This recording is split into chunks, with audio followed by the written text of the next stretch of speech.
예, 성도 여러분, 밤새니 주무셨습니까? 또 복된 새날이 밝았습니다. 제가 인사하면 같이 인사도 하신다고 하시는데, 복된 새날 되기 바랍니다. 함께 찬양 드리며 하나님 예배자로 나가겠습니다.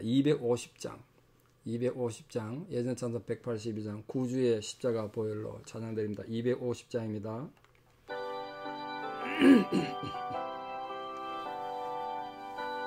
우리 힘차게 찬양 드리겠습니다.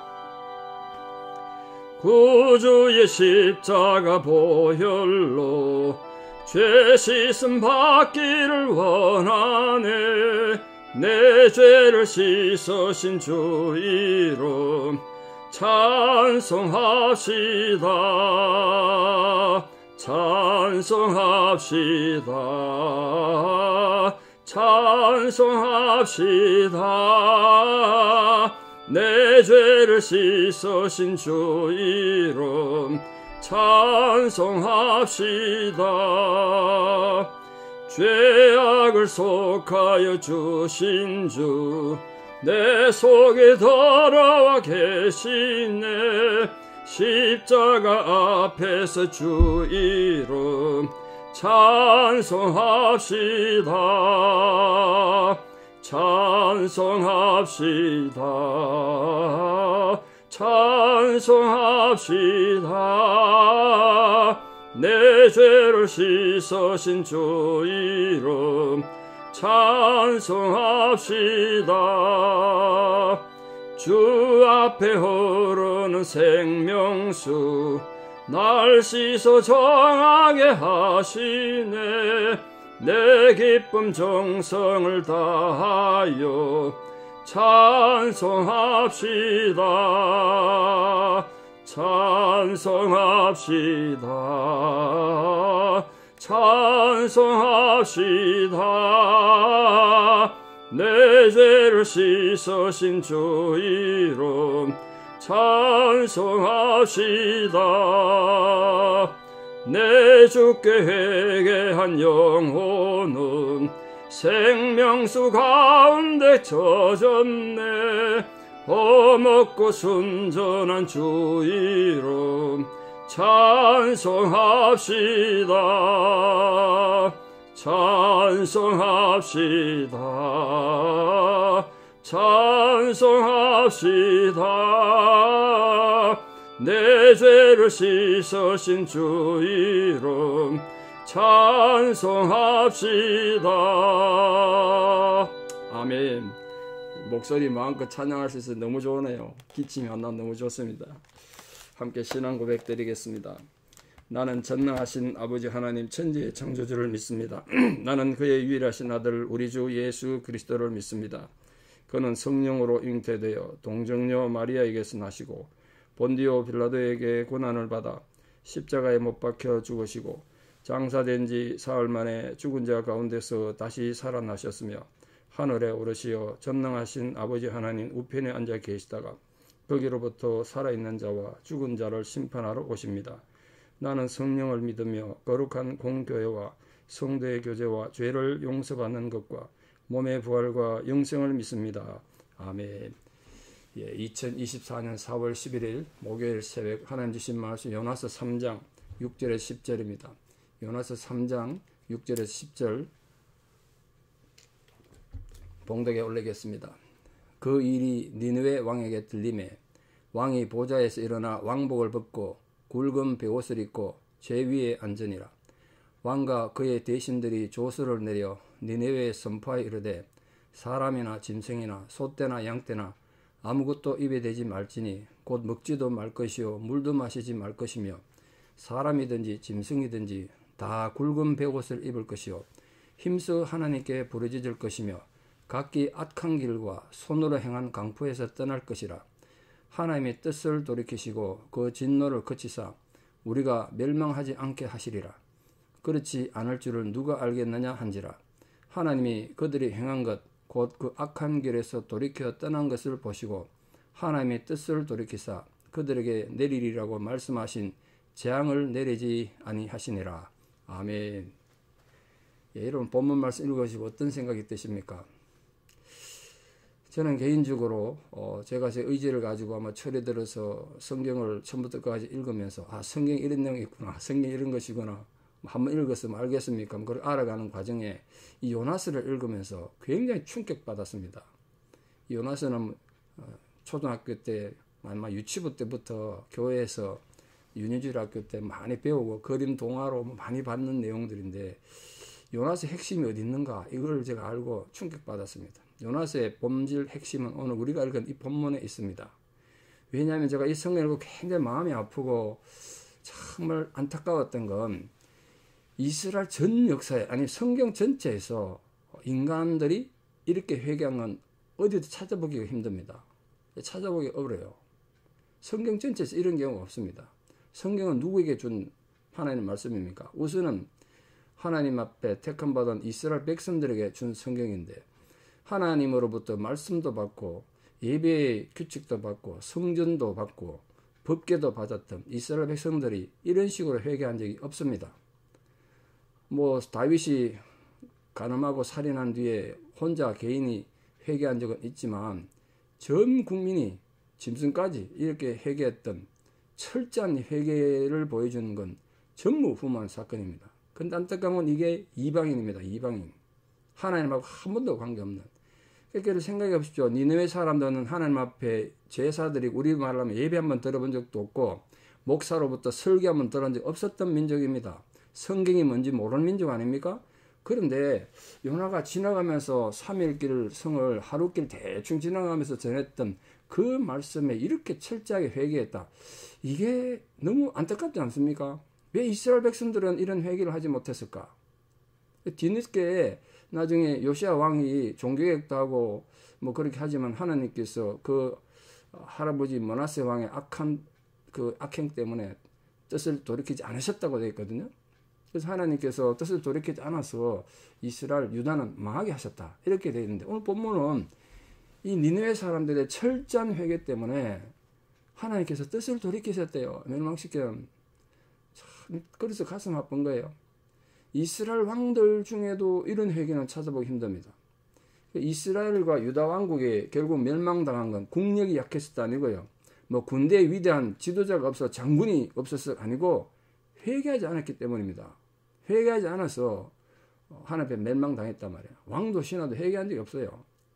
그래서 예수님은 니느웨 사람들은 우리의 최고 심판 때 증인이고 기준이 된다고 그렇게 경고한 거 아니겠습니까? 자, 어제 이어서 6절 말씀 이어서 왕이 그 얘기를 듣고 왕 자체가 왕을 보좌에서 일어나 왕복도 벗고 굵은 베옷을 입고 제 위에 앉았다. 혼자 회개하는 끝난 것이 아니라 7절 8절에 보시면 왕과 그의 대신들이 조서를 내렸다. 그러니까 결국 왕이 왕명으로 전 나라에 명령을 한 겁니다. 그 왕으로서 조서를 내린 거죠. 왕의 행정 명령 문서 이게 조서라고 하지 않습니까? 근데 조서 내용을 잘 보십시오. 어떻게 이런 생각을 할 수 있었을까 싶은 생각이 듭니다. 사람은 둘째치고 짐승 여기 등장한 짐승도 보세요. 소떼, 양떼 모든 짐승 아무것도 먹지 마라. 짐승들이 우리가 지금 죄를 지었으니까 주인들이 죄를 지었으니까 예물도 먹지 말고 물도 마시지 말고 회개하자. 이해되겠습니까? 짐승들이? 얼마나 이 짐승들까지 회개를 시켰겠네. 얼마나 철저한 회개였으면 모든 백성들이 베옷을 입고 회개를 상징하는 베옷을 입고 금식하면서 금식한다는 말은 하나님 앞에 죽는다는 뜻입니다. 내가 죽는다. 음식 안 먹으면 곡기를 끊으면 죽는 거 아닙니까? 우리가 우리 죄 때문에 죽는다는 거야. 그리고 여호와께 부르짖었습니다. 그렇게 말만 했을 뿐 아니라 중요한 건 두 번째 악한 길을 떠나고 손으로 행한 강포에서 떠나라 명령했습니다. 여러분 길이라는 건 어떤 뜻이라고 그랬죠? 시편 1편 우리 처음 신년 새벽기도 때 배우셨지 않습니까? 악인의 꾀를 쫓지 않고 악한 길에 서지 않는다. 그 길이라는 건 삶의 자세고 태도인데 그걸 떠나라는 거야. 잘못된 거. 행동을 바꾸는 삶을 바꾸는 거예요. 손으로 행한 강포, 그 행동에서 실제 삶에서 잘못된 거 다 버리라고 명령했어요. 짐승까지 이렇게 회개를 시키고 금식을 시킨 이유는 짐승이 회개하는 거 의미를 알겠습니까만 이 왕이 생각한 건 이렇게 철저하게 하나님 앞에 애통하고 회개하는 모습을 하나님 앞에 의지로 나타낸 거예요. 우리가 이렇게 할 수 있는 최선을 다했습니다. 인간의 모습에서. 그 왕의 이 조서는 금식하고 회개의 기도를 드릴 뿐만 아니라 그들 마음속에 죄악된 생각도 다 버리라. 과거에 악을 행했던 거 다 버리라. 그럼 되풀이 하지 마라. 이런 거 아니겠습니까? 왕의 조서가. 이게 참된 회개가 뭔가? 이걸 이제 우리에게 보여주는 거예요. 참된 회개라는 건 말만 하는 감정의 회개가 아니라 정말 삶이 돌이키고 의지가 결단되는 그게 회개입니다. 근데 쉽지가 않죠, 우리가. 쉽지가 않아요. 우리가 죄를 회개해놓고 또 돌아가서 죄를 짓고 그렇게 하는 것도 하고 회개 자체가 잘 안 되기도 하고 뭐 그렇지 않습니까? 근데 그게 하나님께 완전히 돌아선 회개의 의미입니다. 그럼 이 왕이 이렇게 철저한 회개를 선포했던 이유가 뭐냐? 이게 구절이 중요한데 하나님이 구절을 보십시오. 하나님의 뜻을 돌이키사 그 진노를 그치사 우리에게 멸망하지 않게 하시리라. 그렇지 않을 줄을 누가 알겠느냐? 이렇게 말했습니다. 하나님이 우리를 진노시키는 것 당연한데 혹시라도 하나님이 혹시라도 우리가 이렇게 회개하는 모습 보시고 혹시 하나님께서 뜻을 돌이키사 우리에게 진노를 멈출지 어떻게 알겠느냐? 우리는 인간으로 할 수 있는 모든 건 다 해보자. 하나님은 혹시 이렇게 표현한 거예요. 자신이 죄인임을 깨닫는다는 게 이렇게 중요합니다. 우리가 남에게 실수하거나 잘못할 때 회개에 대해서 굉장히 오해하고 또 회개의 이름으로 죄를 짓고 회개의 이름으로 다른 사람에게 상처 주는 엄청난 또 죄를 짓는데요. 예를 들면 이런 겁니다. 내가 다른 사람한테 못된 짓 했어요. 나쁜 짓 했어. 악을 행했습니다. 사과를 했습니다. 근데 상대방이 그 상처에서 벗어나지 못하지 힘들어하면 그리스도의 사랑이 뭐냐 말이야. 내 회개했잖아. 내 잘못했다 했잖아. 당신 나 용서했다며. 근데 그게 무슨 사랑이고 신앙이냐. 용서한다고 해서 용서했어야지. 그럼 잊어야지. 왜 못 잊어? 이런 식으로 나간다네. 그건 회개가 아니에요. 회개가 아니라 죄 지어놓고 우리 큰 소리 친다니까. 저는 그런 걸 볼 때 막 억장이 무너집니다. 내가 뭐 성도들 잘못 가르치는 책임이 크죠, 목사로서. 그건 회개가 아니에요. 제가 자주 말씀드렸습니다. 회개가 뭐냐 하면 내가 지은 죄 때문에 상대방이 힘들어하면요 100번이고 1000번이고 그 앞에 무릎 꿇고 용서를 비는 게 회개예요. 상처가 내가 잘못한 거 회개했다고 실수했다 잘못했다 사과했다고 상처는 사라진 게 아니지 않습니까? 그 상처가 아무데나 무한한 시간이 걸릴 수 있습니다. 그 당신의 상처가 나로 인해서 당신이 상처 입은 것이 치유되고 회복되는 것까지 내가 책임지겠습니다. 이게 회개란 말이에요. 오늘 니네 백성들의 참된 회개가 그거예요. 하나님 회개했습니다. 하나님 사랑이라면서요. 회개했는데 왜 용서 안 해줍니까? 이럴 수는 없지 않습니까? 니네 백성들은 왕부터 이렇게 생각한 거예요. 회개를 하는 건 우리의 책임이고 용서는 하나님이 하시는 거다. 하나님 이렇게 했으니까 우리 회개했으니까 용서해 주십시오. 이럴 수는 없다. 근데 우리가 할 수 있는 최선을 다해서 회개하고 하나님의 잘못을 고백해보자. 그러면 혹시 하나님이 뜻을 돌이키사 우리의 저주를 지나가게 하실지 어떻게 하느냐. 저주를 면해줄지 어떻게 하느냐. 그렇게 말한 겁니다. 이 마음의 자세가 회개의 자세예요. 여러분 회개가 안 되는 가장 큰 이유를 제가 보니까 교만해서 그렇습니다. 교만해서. 겸손해야 진정한 회개가 돼요. 겸손해야. 그래서 회개와 겸손은 항상 같이 가는 것 같고 이 하나님 앞에 범죄와 교만은 또 그것도 같이 가는 것 같습니다. 사랑하는 성도 여러분 누구나 다 죄인입니다. 누가 하나님 앞에 의인이라고 말할 수 있습니까? 의인은 없나니 하나도 없다고 그랬는데 그 마음을 날 낮추고 겸손하게 하나님 앞에 자신을 볼 수 있는 존재가 되기 바랍니다. 하나님 앞에서 자기를 보는 것 그게 회개라고 그랬고 그게 겸손이라고 그랬잖아요. 이 이스라엘 백성들은 하지 못했던 이 철저한 회개를 니네 백성들이 했다는 점에서 그게 참 감격적이고 은혜가 되면서도 한편으로 생각하면 너무 가슴 아픈 거예요. 너무 슬픈 일이죠. 왜 이스라엘 백성들은 이렇게 하지 못했는가? 자 결론입니다. 10절 말씀 보십시오. 하나님께서 이 회개하는 니네 백성들을 보시고 어떻게 하셨는가? 그들에게 내리려고 하셨던 재앙을 어떻게 하셨는가? 하나님께서는 그들이 왕으로부터 밑에 일반 백성들뿐만 아니라 짐승들까지 금식하고 잘못을 뉘우치고 악한 길에서 돌아설고 몸부림치는 걸 보시고 선언하신 내가 너희들을 멸망시키겠다 40일 뒤에 예언했지만 요나 예언이 그거였잖아요. 요나 예언이 너가 회개를 안 그러면 하나님 너희들을 벌 주실 거야. 40일 뒤에 벌 주실 거야. 이게 아닙니다. 40일이 지나면 너희 망한다는 게 요나의 선포였습니다. 근데 그걸 듣고 하나님 앞에 회개했는데 하나님께서 그 선언하신 재앙을 내리지 않으셨다는 거예요. 그래서 오늘 본문에 뭐라고 되어 있습니까? 하나님의 뜻을 돌이키사 이래 되어 있습니다. 자, 하나님께서 뜻을 돌이키사. 이것도 시비 거는 분 많습니다. 하나님도 마음을 바꾸냐? 하나님도 뜻을 바꾸시냐? 뭐 전지전능하시고 뭐 무소부재하시고 움직이는 그림자도 없다는 하나님이 어떻게 마음을 바꾸냐? 사람도 아니고 이렇게 시비 겁니다. 여러분, 하나님의 뜻을 돌이키시는 의미가 뭔지 아십니까?